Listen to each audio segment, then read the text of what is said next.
What's going on, everybody? It's your boy Bryce with the Real Squad. And it's your boy Al here with the Real Squad. And today we have the movie review for Indiana Jones and the Dial of Destiny. Oh man, Indiana Jones 5, man. Had to come out on my birthday, June 30th, man. Was this a nice little gift to me or not? Well, let's find out. Well, I'm obviously, well, you might not know, I'm a huge Indiana Jones fan. Definitely grew up on the old school movies. Pop showed them to me. Used to watch them over and over again. I believe my favorite to this day is still the Temple of Doom. Really like that one. Kalima. But yeah, man. As far as set pieces, practical effects, y'all know I talk about that all the time. Right up my alley, man. What is your history with Indiana Jones? Same. Like I'm a fan. I wouldn't say huge fan. Like probably not as big as you, but okay. I'm definitely a fan of Steven Spielberg. Oh yeah, he definitely directed all of those joints. Yeah. So my favorite probably would be Raiders of the Lost Ark. Raiders of the Lost Ark, first one. Yeah, that one hella good too. Yeah, man. You did, like you said, practical effects. Not too afraid to go into the mythical, because you know he's an archaeologist, so going back into history and bringing up supposedly mythical objects. Yeah, that's so clean. Yeah, bringing them to life. Yeah, exactly. Putting the modern spin, or trying to figure out what they really was about, as far as like the Ark of the Covenant and the what's the one, the Holy Grail, all that stuff like that. Mm-hmm. Even all the way down to Indiana Jones 4 and the Kingdom of the Crystal Skull. Those things are actual items that exist in this world. But that's all the old movies, man. How we feel about this new joint? Well, first things first. The first 45 minutes to about an hour, I was genuinely pretty entertained. When they did the deep fake Indy in the beginning, that shit was pretty damn good. That was probably the best I've seen the deep fake so far, as far as them making him younger again. Like, that was crazy to me. That was clean. I kind of figured they would do that. Indeed, it was pretty clean. You can always tell, but at this point in our lives, we so used to it that we know what it's gonna be like. We take it at face. Well, we take it how we get it, but how they presented it in this one was, so far, it has been the best. Like you said, it's definitely noticeable at times. The face can get like a little rubbery, like it's a mask or something. Yeah. And plus, they got his old voice, still doing the voice, so it's kind of noticeable. But like, I was able to let myself get taken away in that first 30 to 45 minutes of that. Bruh, it's hella shady, bruh. When I was in there, like, I was trying to get into it, but like maybe 2-3 minutes into the movie, this lady walks in with like 4 kids, bro. Oh, here you go. And she had her light on. Oh. And she was looking up like the I guess, like, cause they was going to different locations. She was looking up all the locations on her phone. Her phone was on full brightness. I could see it out the corner of my eye. And kind of a spoiler, but not really. They was speaking German a lot in the first scenes, so like I couldn't really read it because it was too distracting. Too much going on. Yeah, but I did like the first like scene, I guess you can call it, the first fake, the first action piece, set piece. It was pretty fast paced. I don't think it's a spoiler. I think people know that is be dealing with Nazis again. I think it's been out there. Yeah, definitely dealing with Nazis. Yeah. So Nazis. Shoot. Yeah. Nazis and Hitler or whatever, and it's I think the end of the Second World War. Coming to an end. The Nazis are about to lose, pretty much. Yeah, the Dial of Destiny apparently is an invention that Archimedes created to, supposedly detect fissures in space-time. Okay, so that's some history that I didn't know, and that object is a real object. They just don't know they don't know what what it's really. It's like that's the spin that Indiana Jones put on it, like time travel. But they definitely found a clock type of mechanism that that shouldn't have been there at that time, and they to this day they don't know what it was or what it was supposed to do. But that's the premise of the movie. Is trying to get the pieces of the Dial of Destiny. In the beginning, I think they were more so worried about the what's it called? It was Spear of the Spear of Destiny, the one that killed Christ or whatever. I think Hitler was after it because whoever owns it can, their armies or whatever, be unstoppable. So it kind of shifted from that to the Dial of Destiny. And like I said, in the beginning of this movie, I was pretty much kind of brought back. I'm like, oh, I'm actually enjoying this. It was pretty fun. And then we get to the second act where things started to fall apart for me. And it was more so, and it's annoying to have to say this, but it was the character of Phoebe Waller-Bridge and her Helena, his goddaughter. Dude, she was just really unlikable. And she was being an asshole for the whole movie. And I was trying to see, like, there's something, because Indy kept mentioning something in the past, like, oh, maybe something happened where he, was mean to her, or he just came off as an asshole himself. But no, it didn't. That was never the case. Her dad and Indy were really good friends. They the first part of the movie actually included her dad. Yeah, they were on that adventure together to get the dial, or to take the Dial of Destiny from the Nazis. So once again, no, they weren't trying to. They were trying to get the Spirit of Destiny. Yeah. They just happened to come but across. They just happened to come across. I forgot what it was called. It was called the Dial of Destiny, but it was I can't remember. I can't. Yeah, remember. it's a weird name. Put it up. Yeah, I'll put it up. But yeah, man, she came off. She came on pretty strong though, like being interested in archaeology and like popping up in his class and answering the question, is him not really noticing who she is and being excited, like, oh, somebody's in my class, actually paying attention. And it's funny, I just rewatched the Raiders of the Lost Ark, and in the beginning of that movie, when he's teaching the class, all the girls is on him. They own him. And I just rewatched. It's hella girls in the class too, like a ridiculous amount of girls in there. It's like 2 dudes and all of the rest is females. And in this one, he's like, they all tired, bored of him. You know what I'm saying? So it's kind of depressing. You know what I'm saying? Yeah. Even like if you look at all of the movies, as the movies, 1, 2, 3, 4. I think the attraction progressively gets to the point where it's at now, where nobody, because even like in the third one, or I'm sorry, the fourth one, like they were listening to him more than this one, because this one they weren't even interested. Yeah, but nobody was like, how was the first one? Yeah, that it was a completely 360 or 180. I mean, right. But yeah, back to Phoebe Waller-Bridge as Helena. She, like I said, she started off pretty interesting, but once you find out what she was really about the money, and to the point where she's basically leaving this man to die. Like, I don't want to get into the specific scene, but it was a situation where I think they actually showed it in the trailer, where she locked this gate behind her and left him inside the gate with the bad guys. I'm like, wait a minute, he could die right here, right? Like, exactly. That was so weird. I'm like, what are you doing? Like, they wrote her terribly, and I think she was a fine actress, but what they gave her to work with made her, unless she did it wrong, I don't know, but they made her super unlikable. She did nothing in the movie to make me be like, oh, okay, I see why she did that. I did not understand why she was doing the things she was doing. Right. It was hella annoying. They tried to kind of redeem her at the end, but no.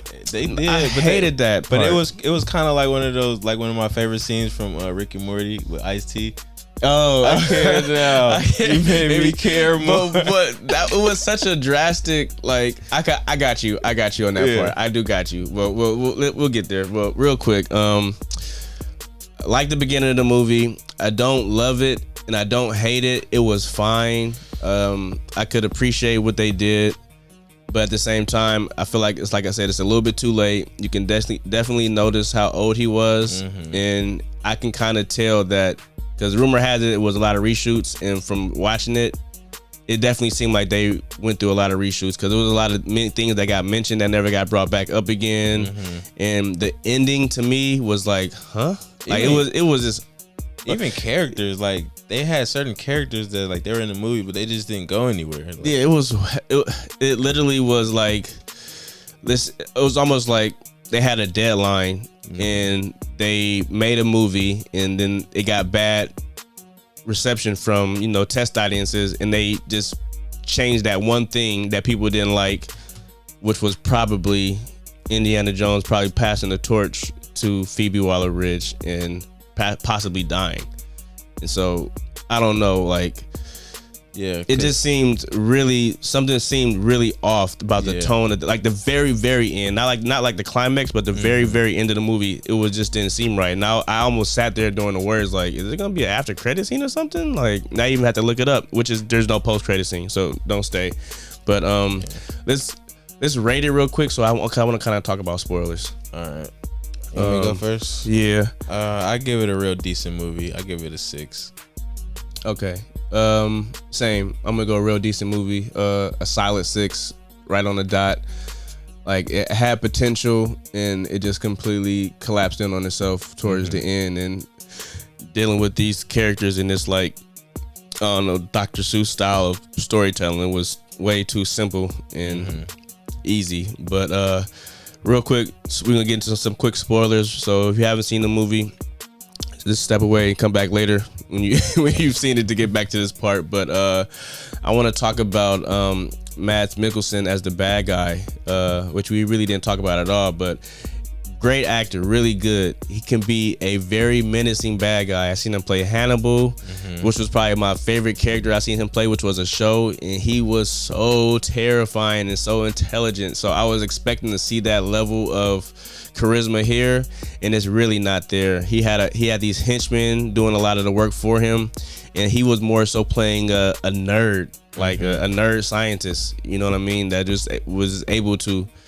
keep up with miraculous ways. Like, it was a scene where when she saved Indiana Jones by throwing that dynamite in that boat, and she was like, "Oh yeah, I lied about the direction we was going in, so we should be good." And he picks up these binoculars and be like, "They're not going over there. They're going over here." Like, it wasn't like they was going to a certain island. It was just straight water, and he was able to. I think that boat they was on was destroyed anyway from the explosion, so it just didn't make any sense. Like, they're heading east. Yeah, but how did he know exactly where east? So it was this like inconsistencies like that, and it made it seem like, like I said, it was rushed. Like, they just wanted to get this shit over with. Like, oh, we don't gotta explain it. Just let them get there. Like, the bad guys kept popping up with unexplained. So they had the easiest time in the movie. Like, not having to steal no clues or anything like that. They just had to just be there. Exactly.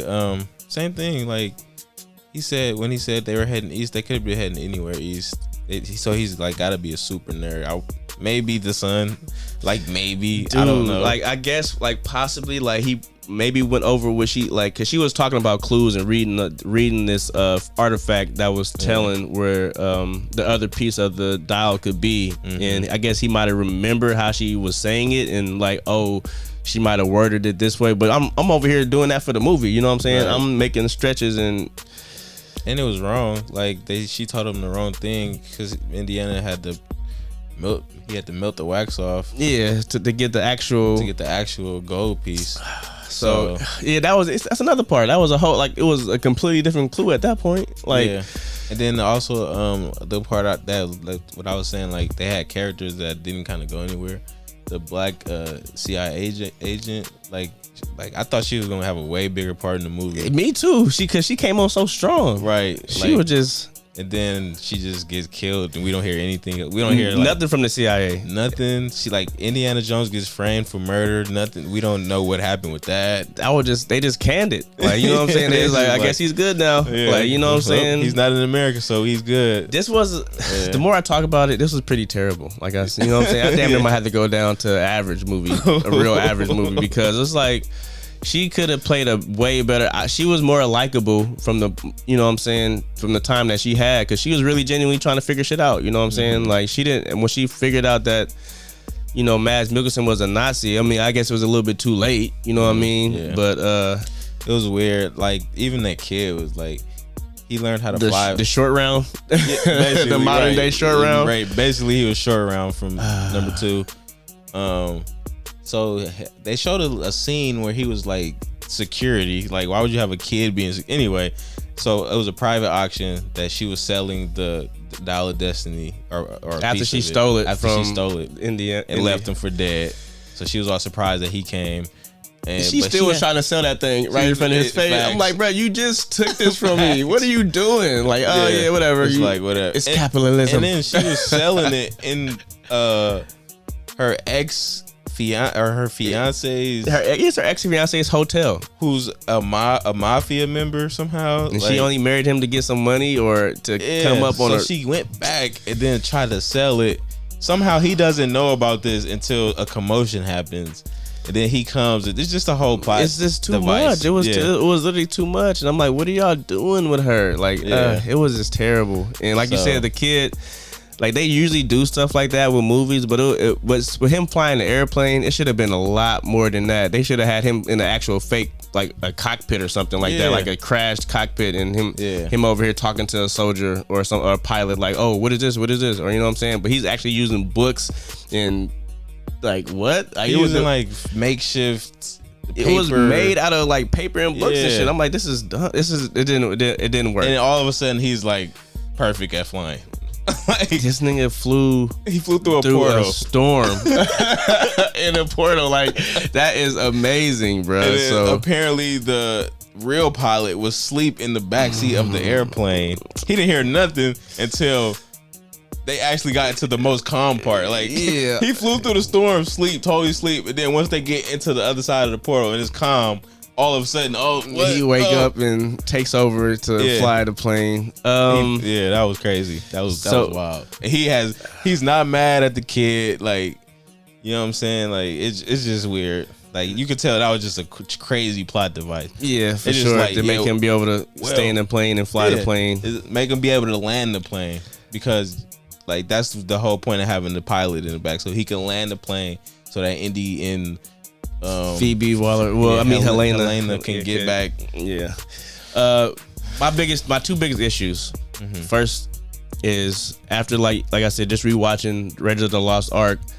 The magic that comes with Indiana Jones is the clues and figuring out the puzzles. And even in the beginning of that movie, going to that temple to get the golden little tribal head thing, and you know, it got the big ball that comes and all the little darts and shit. Right. You gotta not step on this, and the way it was shot and filmed, shout out Steven Spielberg, it was just beautiful, and it like really put you in there, and we really did not get that moment in this movie. It was like a split second. They had one part where he was like, oh, Archimedes love water displacement, and but then the whole time they was in there, he's like, don't breathe, but he's like breathing normal. She's like, oh, it was just, but he's so just like off. Breathing normally. Like he's like, don't breathe. But he over here choking it up because it's like hella methane in there, and he over here good. He's like, don't breathe. I'm like, is he used to everybody methane? In my theater was like, well, how is he breathing? Yeah, it was, like I said, it was some shit that just wasn't adding up. It's like they had to have reshot some shit, and they probably had to take and cut out a lot of shit. And like you said, that water displacement thing would have been cool if it was like led up to that. You know what I'm saying? It was just like, oh, water displacement or whatever, blah blah blah, put water in here, boom, be in there. That's it. Right. Like it was nothing cool. And they tried to do a little nostalgia, memorabilia with the little insects and shit. Come on, bro. I wanted to do the middle finger so bad. I'm like, y'all catty, bro. Yeah. With the snake eels. Oh god, bro. Come terrible. On, bro. We all know Indy is afraid of snakes, but they didn't show one snake in the whole movie.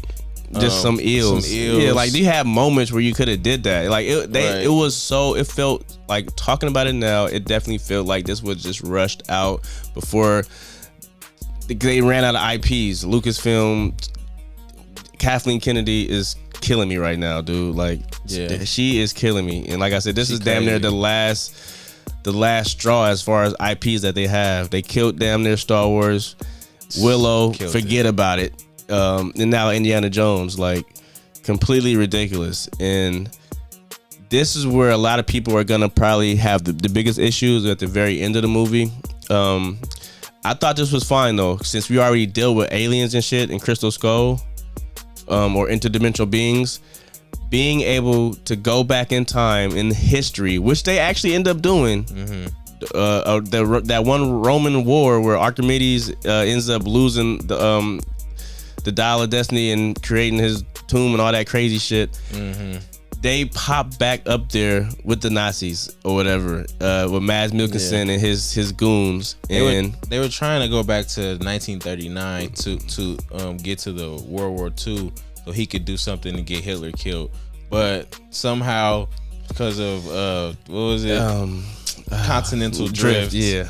They Archimedes didn't know about continental drift. He didn't know about, so he couldn't put that in his calculations, and they went all the way back to his time, which actually turns out he wanted them to come back to the time. So somehow he did know about continental drift, because the whole point was for him to get back into that. So it was weird. Yeah, they don't really fully explain that. Like he for sure he wasn't as surprised as I thought he was gonna be seeing airplanes, like Archimedes himself seeing the airplanes flying and shit. And one of the Nazis' airplane get taken out by the soldiers, which is hilarious. So like they die in a plane crash. And this is the part where I was like, oh, damn, they might be able to win me over a little bit, because, you know, Indiana Jones is all about history. That's his thing. He chose history and artifacts over everything else in his life. From his son to all the girls he done messed with, he always goes back to hunting down artifacts and learning or trying to discover real facts about history. Real facts. But, yeah, he asks Helena, like, mind you, he's been shot for like the past 45 minutes, bleeding out. And he asks her, like, just leave me here. Like, you feel me? I want to stay here. Like, I'm actually witnessing history right now. And the way the music is playing, I'm like, oh shit. I thought that was he about to become a part of history, and like he gonna probably have his own Indiana Jones tomb. You know what I'm saying? Like that'd have been crazy. That would have been a perfect way to end Indiana Jones. Oh my god. So I'm all excited. Like, you know what I'm saying? Like I said, the music is swelling and he's being all emotional. Man, this lady, she hated, punches him in the face, knocks him out, and he wakes up weeks later at the house. Like, nah, it's bad. Boom. Like, bruh, what? Yeah, bro. Why? That would have been a much satisfying. Like, it don't make no sense. Yeah. I'd rather y'all let Indiana Jones, not even like, he didn't have to die. I mean, obviously he would have died because it was back in the hella long ago, so eventually he dies, you know what I'm saying? But he doesn't die on screen. He gets to live out his days a part of history himself. Indiana Jones. That would have been perfect, bruh. And y'all they don't do that. I damn near thought, I'm like, I even had like a crazy thought, like, oh, the thing inside the casket must have been him. He got the watch. It's a watch. That was him. You know what I'm saying? I'm like, oh that shit. Sick. I'm like, oh my sick. God. But of course they ruined it. And like I said, she punches him out. The most unlikable character. Punches him out, knocks him out. And he pops up back home. Right, and his wife's there. Right, mind you, the whole movie they're talking about how they don't fuck with each other at all, because Shia LaBeouf dying off screen, in Vietnam or whatever, and so it broke up the marriage. And they don't mess with each other. And all of a sudden, he's back. So she messes. Like, it's just It was really forced and rushed, and I cannot stand it. I cannot stand it. And I literally was damn near jaw dropped. Like, wait, that's the end? And they do like this little closing circular, you know, the classic transition where it closes in on the hat and you think it's about to like fade to black, but no, he snatches the hat off the little clothesline. His hat was hung up, like he hanging up his hat. Like that would have been, oh my god, that would have been perfect too. He's hanging up, but nah, he snatches it back. Like, so what, he's just in the kitchen with her, like, I gotta wear my hat to kiss you though. Yeah, it's so dumb. I don't get it. Like, I guess they insinuating that the adventure is going to continue, but the fact that he's so old, so we got an 80-year-old Indiana Jones now. There's no way. Like, this movie, I am shocked. You know what I'm saying? Like I said, I think it might have made a decent amount of money this weekend, maybe because people wanted to see what they would do and how far they would go. Pure nostalgia. But man, once they time travel, I know that's gonna make or break it for a lot of people. Which, like I said, for me, it had a moment of a past, because I'm like, oh shit, like this man is about to, you know, first of all, he's witnessing this, and he's gonna become a part of history, and this is like the perfect. It's like poetry. It rhymes, right? As George Lucas would say. Right. But nah, man, they completely go the opposite direction. It just didn't make any sense, man, and I'm so pissed. Like, I'm gonna be salty. This is gonna be the last thing I'm gonna say about it. But I'm so salty that Short Round wasn't in here. Short Round picking up his hat, or like that would have been crazy. Like, you know what I'm saying? Or like he gets stuck in the past and they flash back to the future and Short Round is going through this tomb to find his friends in these tombs. That'd have been dope. Bruh, how they not do that? This dude just won an Oscar. He would have easily been in this movie, bro. He would have took the smallest check. He's so humble, bruh. Like, I cannot believe they didn't have Short Round anywhere. And the fact that Helena, her Short Round, has the exact same story as Indiana Jones' Short Round. Him catching him stealing and shit like that. And Indiana Jones only be like, oh, I have a similar story. You know what I'm saying? Nothing. No mention of Short Round. I hate that, bro. And I hated it in the Crystal Skull. Like, bro, where is Short Round? Like, they put Shia LaBeouf was basically Short Round. But the fact that he just resurged and got an Oscar from Everything Everywhere All at Once, whatever it's called, and you know he's been trending basically, and you don't put him in here, not even at the post-credit scene. Y'all could have won a lot of people with the post-credit scene. People would have went to go see it before. You know what I mean? Like, dropped the ball like worse than Raiders of the Lost Ark. Good Lord. I know. Oh my God. All right. Well, that's all I got to say about that. Like, I don't want to go on too long about this. We can talk all day about this for sure. Yeah, that genuinely pissed me off. Like, that was terrible, bro.